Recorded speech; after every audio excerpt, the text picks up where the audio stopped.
Do you want to become a CFO and take control of your career? Our podcast series from Go to CFO will give you a unique insight into what it takes to become a successful CFO. Hosted by the three amigos at AXR Recruitment and Search, myself, Greg O'Shea, and my colleagues Kunal Gupta and Nick Constein, we speak to inspiring and successful CFOs from our network as they share their career journeys with us. It's the closest thing you're going to get to delving into the mind of a CFO. We hope you enjoy it. Welcome to today's episode of Go to CFO. My name is Nick Constein, Associate Director here at AXR Recruitment and Search. Today, we're joined by James Mitchell, a Senior Finance and Executive Leader whose career spans professional services, private equity-backed environments, large-scale property, and hospitality businesses, and the full journey to CFO through to CEO. James began his career in professional services at Deloitte, building a strong technical and advisory foundation before moving into industry. Over the years, he's led complex finance functions, delivered large-scale transformations, navigated capital events, trade sales, and private equity ownership, and ultimately stepped into the CEO role, transitioning from functional leadership to full enterprise accountability. In this episode, we'll explore James' career decisions, the realities of moving from CFO to CEO, how he approaches transformation and value creation, and how senior leaders can think about the next chapter when the market and life shifts. Thank you for joining us, James. How are you doing today? Very well, thank you. Thanks for having me. Yeah, great. Thank you so much for coming. I really enjoyed all of our conversations that we've had so far. And I think it's a great opportunity for people to get a bit of an insight onto your journey. So I guess to start, where did you grow up? Tell us a little bit about yourself before the professional side. I grew up in Sydney, mainly on or near the water at the beaches. Family. I've got a twin brother and younger sister. And we were active all the time, down to the beach, sailing, fishing, never really hanging out and having a chance to misbehave, but always doing something. Used to love interacting with people, but also sports. Found out I was competitive, learned how to win, but also how to lose, but also got very comfortable with myself. I used to enjoy fishing, so time by myself and doing. So I got to know myself well and really then followed a career that was natural to my mathematical mind as such, rather than a humanistic mind, and ended up in accounting. Yeah. And so tell me about your, I guess, a high-level overview of your career so people get a better understanding of what that means. Yeah, career started early. I came straight out of school and did a cadetship, so full-time work and university at night. Great technical knowledge and skills and leadership. I was at Deloitte. It's a large firm that gives you the training for progression, but also gives you the softer skills that came through. Started in business services, moved up into tax on the back of some good PY results, and then over to London. Great experience, great opportunity with those firms. London was a bit of a holiday, bit of fun. Left chartered and went out into the large international banks, financial services in London. Bit of a gun for hire. Did projects, change implementation, the sort. Before moving back to Australia, made the decision that Australia was where I wanted to have family and grow up, or had my kids grow up. Moved into financial control and management accounting. Found that I had to reestablish myself back in Australia. Time away, had lost contacts, had lost networks, but ended up back in financial services. I was with JP Morgan, Deutsche Bank for a period of time. Their career progression was out of Sydney, up into Hong Kong and Singapore. That didn't match with where I wanted my family to be going at the time, either about to get married or have my first child. And so said no to those opportunities, which was unfortunate because I'd progressed up into the sexier side of accounting, the business partnering, the support of businesses, particularly at JP Morgan, CFO for their Asia operations, as they really had to change what they were doing. It was the time of onshoring and offshoring, but buying and selling businesses that was going on. So disappointed to leave that. And then moved into Westpac, large organisation, different culture, moved into group accounting services. So looking after a team of 150 plus, but it was scale. It was daily transactional, monthly close, half-yearly close, auditing, reporting. Which kind of sounds dull, but the scale of that team was great. The other thing about it was that when I went in, it was time of significant change through implementing AFIRS, implementing the initial Sarbanes-Oxley controls and then attestation. Once you end up in those large organisations, you get a bit of track record, you get your proof, you get to know the people around. And that allowed me to bounce around a little bit. I ended up doing a global best practice at Deloitte's consulting for the best way to set up Westpac's finance model going forward. I went and supported a business getting ready for an IPO and then the IPO and then the separation of that IPO. I was at Westpac at this time as the GFC arrived at BT Funds Management. And how did they have to respond back to that? And then there was the merger with St. George and Westpac, and it was doing the financial integrations of their ERP for the wealth or the management accounting systems that they were bringing. All great learnings and experiences that came through. So I really enjoyed that period of time. Then got a tap on the shoulder to go to Aussie Home Loans. Different role again.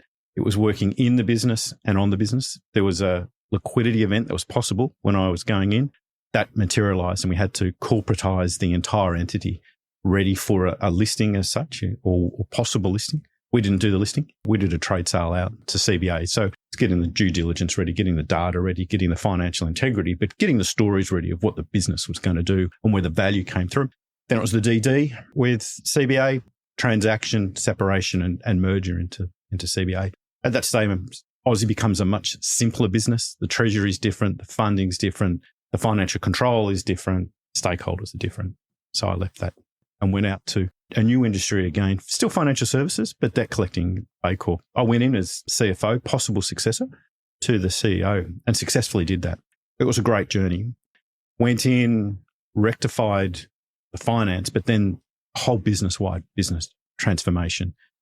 The business was in a downward spiral. We turned that round, became sustainable, positive cash flow, positive earnings. It was PE backed, and then it became international US company backed. And it was values, missions, IT, people, everything was fantastic.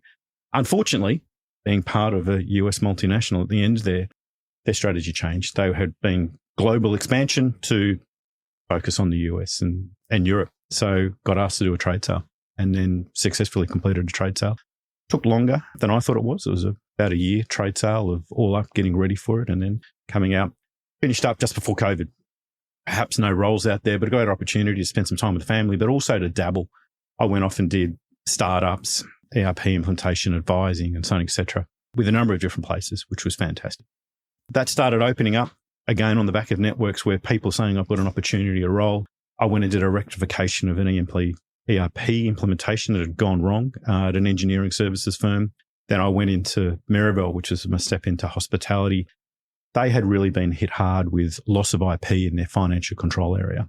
They would have struggled on closing their accounts, getting the audit across the line and making sure their bank covenants worked. So I went in and rectified that. That was a step into hospitality, which allowed me to step into my last role, which was Redcape Hospitality Group. It's a retail wholesale fund. It's part of the MA Financial Group as an asset manager.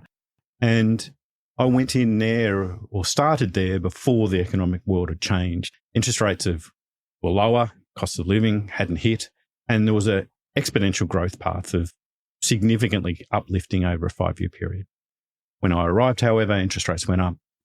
Input inflation was going through the roof. We had to rectify and solve a number of operational challenges, but financial challenges within the group. We had to redo the bank covenants. We had to close the fund. We were getting a run on the fund. We had to pull costs out. We had to optimize operations. We were selling assets. And then we rectified it and we started acquiring assets. We were starting to get 20% growth year on year, started coming through. But a very different journey than what I'd expected when I'd gone in. It's now a simplified area. We've put a new finance ERP in. We've moved finance to Manila, got a new risk management framework, and the business growth is much more stable, which then meant that simplified role, CFO was made redundant.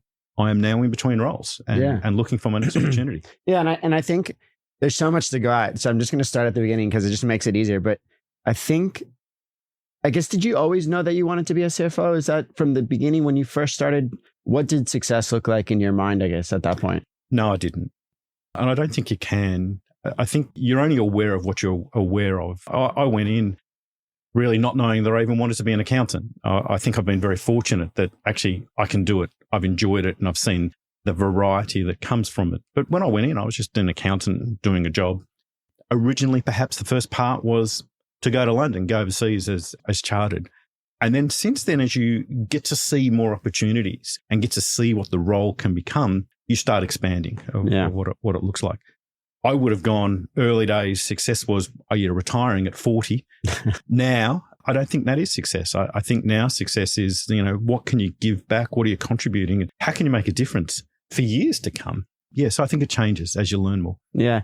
And I think the theme that's come out in lots of our conversations was there's this natural curiosity or urge to learn more, or just not wanting to stand still. Where do you think you got that from? Do you think that started in your personal life, I guess? Or was it more as you got in through the different businesses, you realized there's just so much you can go at?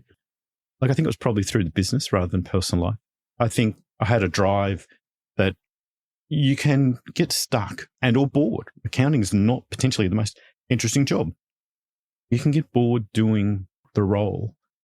And it was more a drive to be interested, to be engaged that came through. And that exposure, it becomes addictive. You start wanting more and learning more and seeing more.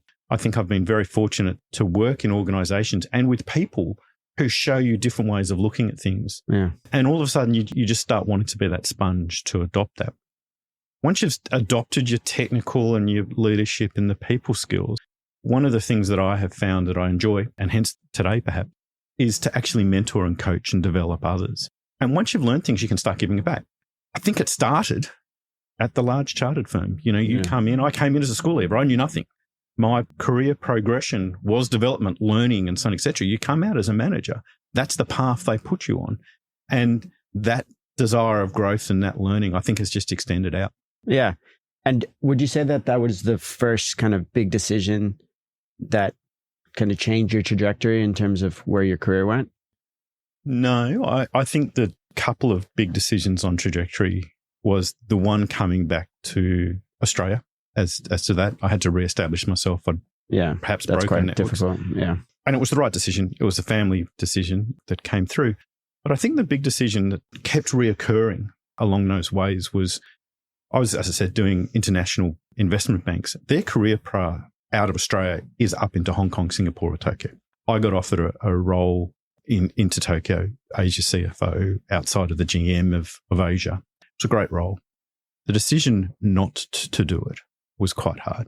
And the decision not to do it was because of the balance with family and where I wanted my life and everything else to go to. That trajectory of balancing that out was hard. The trajectory of growth was actually taking the risk of going to Westpac. That was where it transformed. Yeah, that makes total sense. Because I guess if you followed the linear path, you just think, move to Asia, just keep on going. Yeah. Where then you have to kind of make that pivot and find your feet in a company where is very well documented. You can make your own journey. Yep. There's so much to go at in a place like Westpac. It's almost like choose your own adventure to some degree. Look, I went into Westpac. I went into their group accounting services scale, 150 people, and it was perhaps a step back into financial control change as opposed to the sexy business support strategy.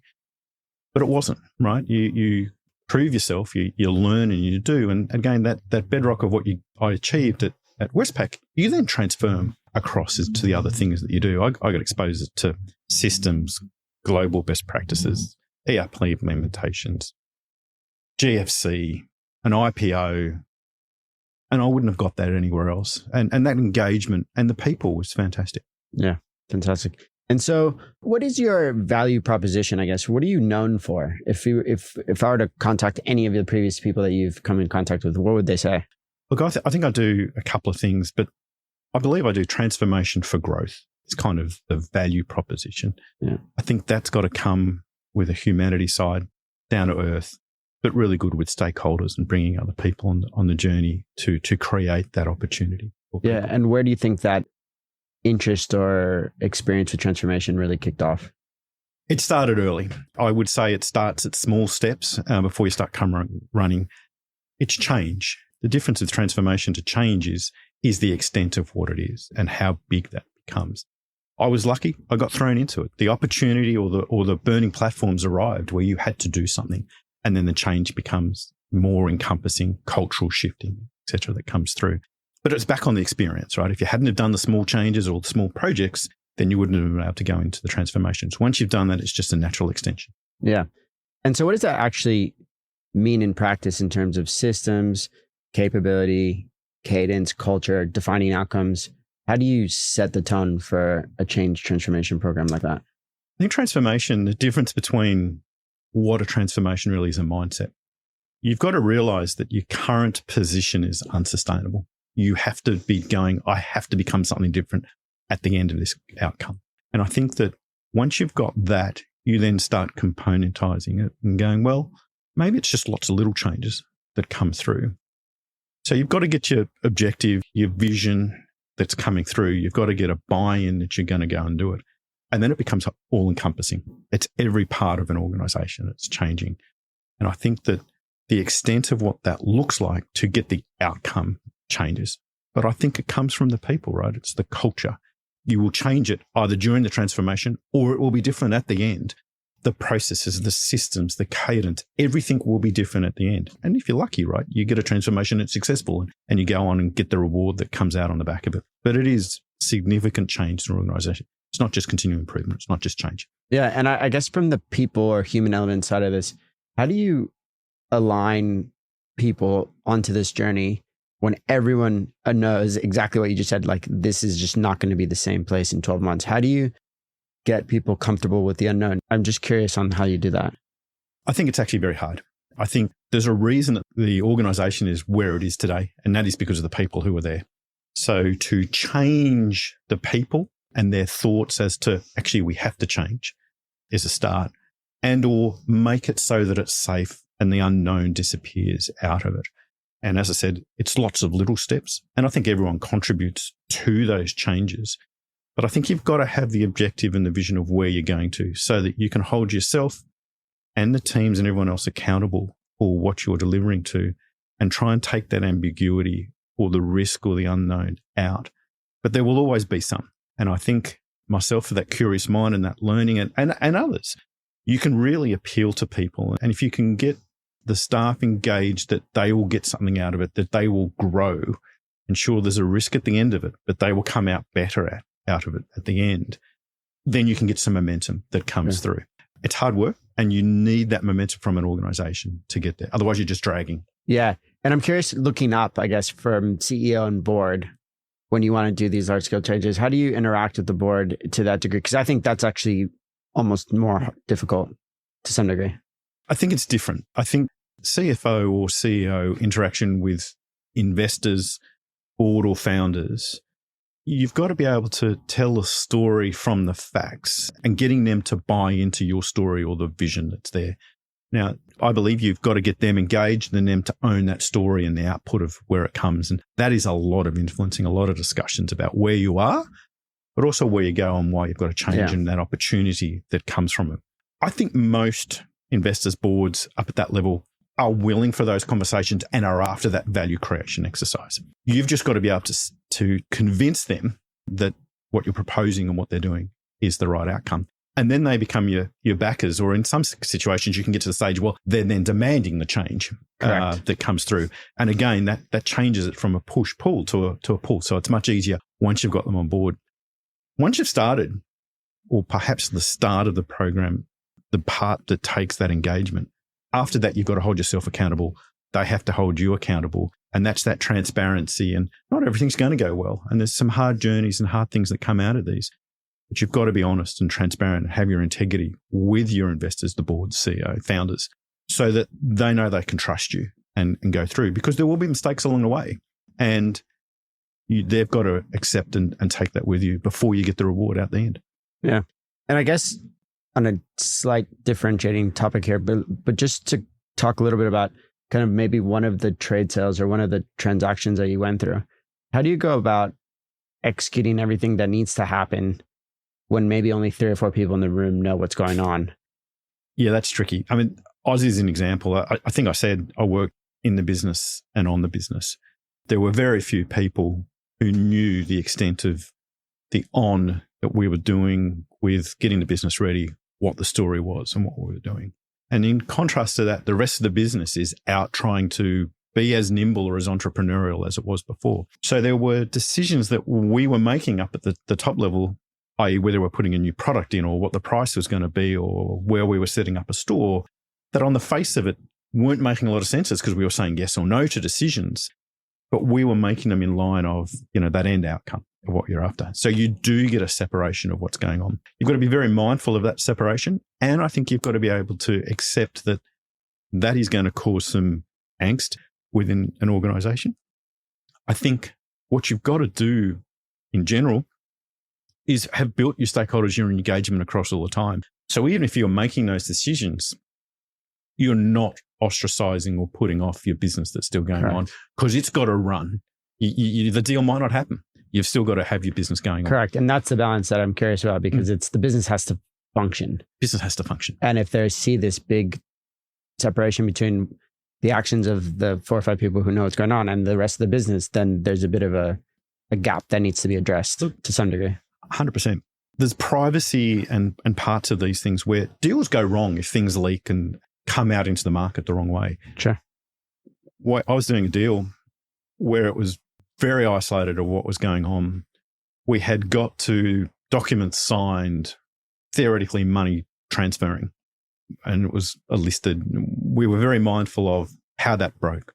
And there was a few of us who knew, and we weren't meant to tell anyone. We found out that in another office, someone had gone and told the team because they wanted to be that nice person. We called the entire team into the boardroom and locked the boardroom down. And theoretically, the money was meant to arrive like half an hour later.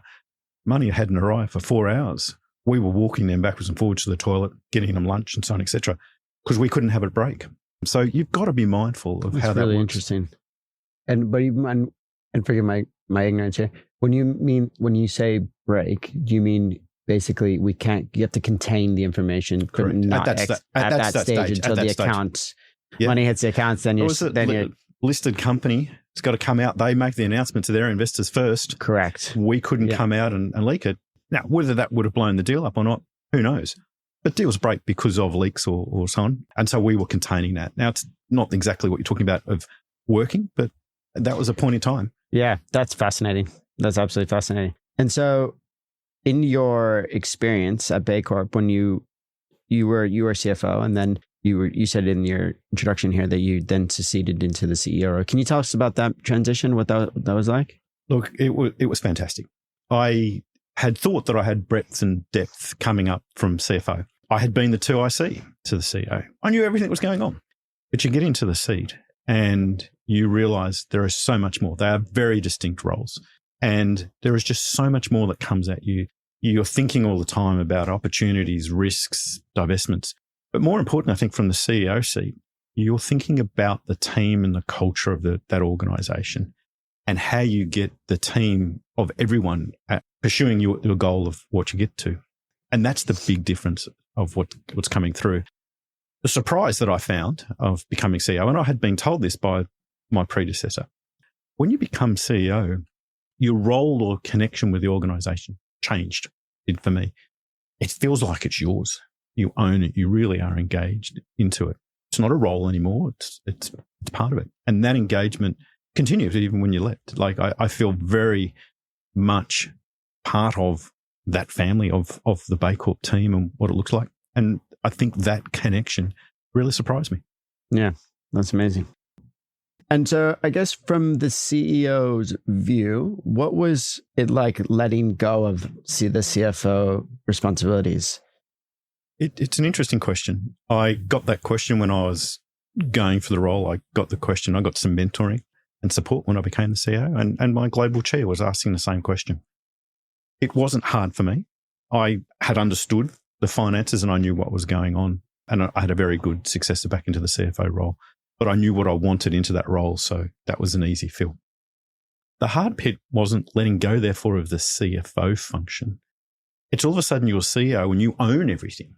The hard part wasn't jumping into every other area, whether it was CIO or people, or et cetera, because I've always liked and wanted to do more, and all of a sudden it was mine. Well, it wasn't mine. It was still the experts who were running it. And the CEO role is the leadership and the managing of those people rather than diving into it. So it was holding myself out of the other areas up at the right level was the challenging part. That would be fascinating because I guess you're having a very dynamic conversation going from chief marketing to people to tech. And you kind of need to know how far you want to go down into the weeds unless there's a serious catastrophic issue, I guess. Then you get right down into it. Yeah, that's exactly it, right? And particularly for me with that curiosity, I wanted to get into the weeds and I wanted to do and I had a view and so on, et cetera.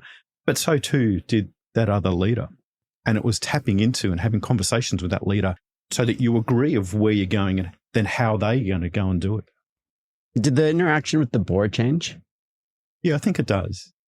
CFO is an advisor, an influencer, trusted partner to the board and again into the investors. I think the CEO is much closer to the board. Certainly reports to the board, does the strategy with the board, and et cetera. And it's a different dynamic of what you're talking about, what's coming through. I think the CFO is more that control, the protector, making sure everything's right, holding yourself accountable, holding others accountable. Whereas the CEO is more, where's the vision? Where's the opportunities? Perhaps where are the risks? What's going on in the people? So your dynamic of the conversation changes and your engagement level perhaps changes as well. The boards are more peers per se. And I think the CFO is still reporting in a little bit more to the board than a CEO. Yeah, I agree with that. That's interesting take. Yeah. And what I'd like to do in this part of the podcast, if you don't mind making a little bit of a shift here, but just kind of reflecting a little bit back on, and maybe the going back to the mentoring side of this and, asking kind of your thoughts on, we often say, or I often say, that the path to CFO is not linear. It's not, you hop on the escalator and go straight. So there's lots of different ways to get there. What would be your advice for people who have not made it to the CFO seat, who want to? What would you suggest they do to access that level, I guess?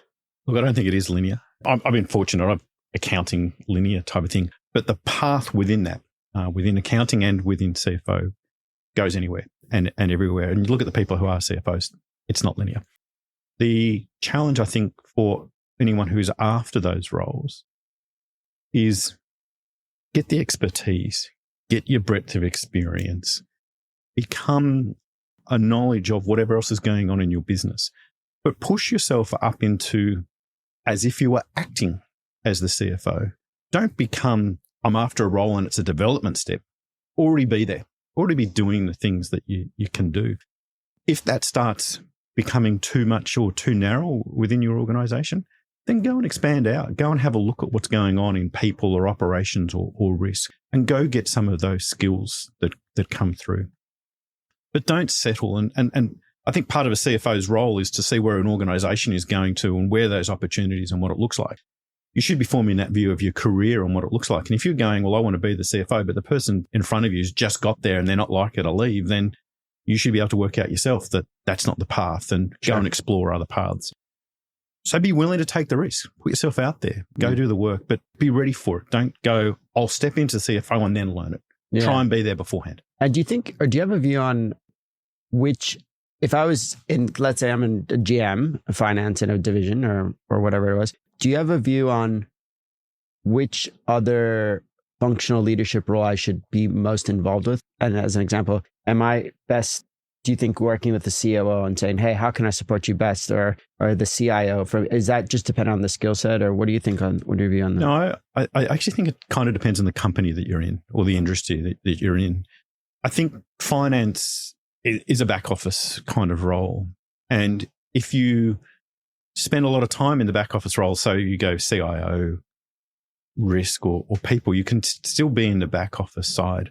I would try and get into the front of the business. So operations, sales, go really understand what's going on out in what's driving the revenue streams and the value that's coming from the business. Because as you step up, it's those relationships that you start building on. And I think some of them are natural to do and easy to do, but the big opening is out into the broader business. Yeah. Okay. And so when you were going through this journey and before you got your first CFO, were you a career planner? Like, did you think about how to get, if you accepted this role, then that could line you up because ultimately you want to get somewhere? Or was it more? No, it's kind of luck, I guess, but I didn't plan it. I don't think you can. I think what you do though is you've got to be real and aware of where you are, where your gaps are, where your learnings are, and then look at what are the next steps and where are those gaps and how to close them. If you're doing and closing those things, the part that I found was that curious mind or that development push of taking on the projects, taking on the risk, putting yourself out there for an upside. And that opens up.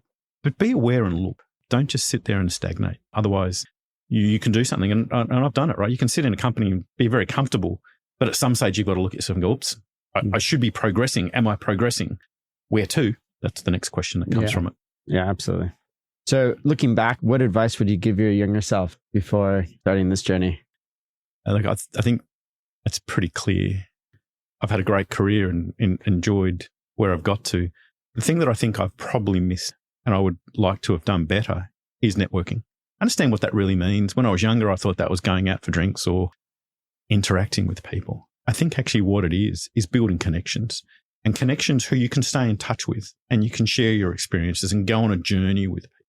And the broader that is, the more opportunities of roles or connections or knowledge you can get from people. And I don't think I did that well. When I went overseas, I lost contact. I was gone for a number of years. I lost contact with most people in Australia. When I came back, I worked for large international American banks or international bank, and even to Westpac to an extent. And I didn't broaden out the connections within the Australian Sydney market. And that's, I think, something that I've missed. I've picked it up, but it's still a missed opportunity. Yeah. I think maybe from my perspective, I think it's getting easier to stay connected than it was back then.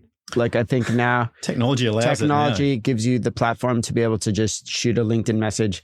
Hey, I haven't seen you in 15 years. Like, how are you doing? Well, I'm doing that now, and technology changes so fast, and I'm not that old, but when I left Australia, I left with a handwritten everyone's address, and I was sending postcards or letters. By the time I'd got to the UK, although internet and emails were in existence, by the time I threw the book out because everyone was on email. LinkedIn didn't exist, WhatsApp didn't exist, and so on, et cetera. So now it is a much smaller and easier connect world. But I think just the way that people communicate and interact is a lot easier to do that non-face-to-face now. Yeah. And what do you think is the best career advice that you've received from a mentor? I was lucky. Years ago, I was comfortable in a role. It was back before I went to the UK. My boss knew that I was interested in the UK, but I'd been comfortable in working and performing. He took me aside and he said, look, I need to know what you're going to do. I'm going to promote you, but I don't want you to leave after I promoted you or leave. And so we had that discussion as to what it was. What he pushed me to realize and advised and got into was take the risk, go and do it. That's what you wanted. Stop procrastinating, stop being comfortable, put yourself out there to go do it, and be resilient of whatever it's going to look like. Enjoy the journey. That's a great piece of advice. I think we interview quite a lot of people who are comfortable in their jobs, who they're only looking because we kind of tap them up and they said, yeah, like I look at stuff, but I'm really comfortable and I don't really want to leave. And then after you unpick it all, you realize they actually really need to leave. And it's often underestimated how important that change and being uncomfortable makes you grow. And so on the reverse side of that, you mentioned you enjoy mentoring. How does that look like for you previously and currently? What does that mean to you? Look, I've found a natural desire to do it. Maybe it started from the chartered firms where you get promoted and you're bringing everyone else up.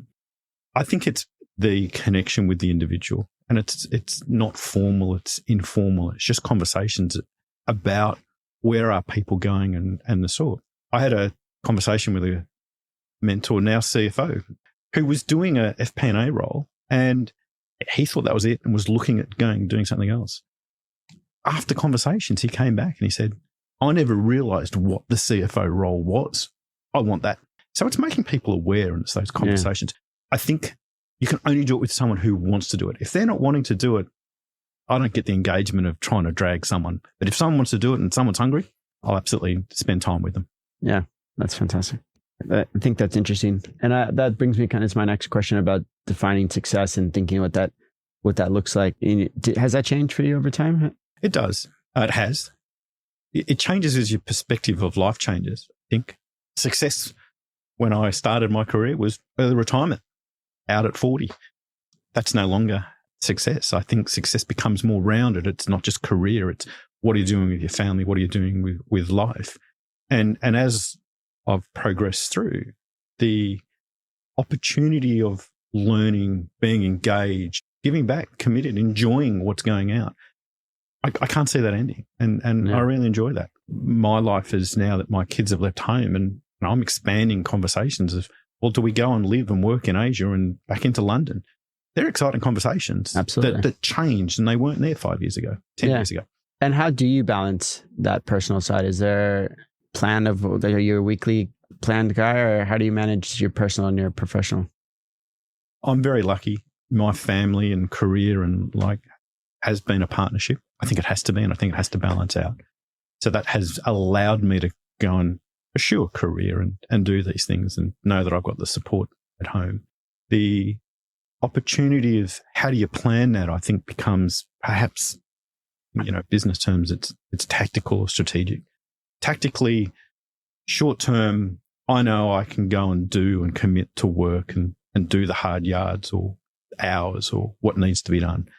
Strategically, however, I know that I've got to fit that, and I've made choices to make it fit within family, whether it's back in Australia or not over to Asia or the sort, or be at home for the kids. You've got to be able to juggle those. And in any case, you're always going to get a curveball, whether it's family or work or a deal or something that's going to come through. You've got to be able to juggle that. And at times, you're going to feel the stress of that because that's just natural because it's out of it. But you can't have stress all the time. It's got to balance out and have a cycle for you. Yeah. And I think that balance is always how do you keep your family life, your personal life, and then the unknown that comes and hits you when you're not ready for it. And we've talked about that previously. And I think that when it's all in sync and you're humming, that's a pretty unique time, actually. There's always something happening. Yeah. It keeps you alive. It's engaging. Yeah. It's great. Yeah. Perfect. If you could give one piece of advice to someone who's currently a CFO and has an interest in becoming a CEO, what would that be? Yeah. The advice is the CEO role is much broader than it appears for the CFO. And therefore try and get exposure to as much as you possibly can. As we were saying, it's operations, it's the board, it's stakeholders, it's everyone. You can get that breadth of experience that comes through because that's what you'll be using. And it's your softer skills. It's your leadership. It's the stakeholder management. It's the negotiations that comes through. And I think that those skills you just keep developing and building it as you go. I think the other thing is, as the CFO, you've got to want it. CFO is a great role. And it's interesting, right? You don't have to do it, but if you want it, then put yourself out and start doing some of those things. Go to the road shows, go to the investors, go to the boards, go and see some of the stakeholders, go to the operations, go and do some of those things so you get the experience to it so that it naturally flows through. Yeah, that's fantastic advice. James, thank you so much for your time today. It's been really nice talking to you, and thank you very much. No, pleasure. Thanks for tuning in, and we hope you enjoy the insights from our network of inspiring finance leaders as they share their journey from Go to CFO. If you're looking to make the next move in your finance career or build your team, get in contact with the team at AXR Recruitment and Search today. We're passionate about building careers, not jobs, teams, not just hires. If you enjoyed the episode, hit the like button and subscribe today. See you next time.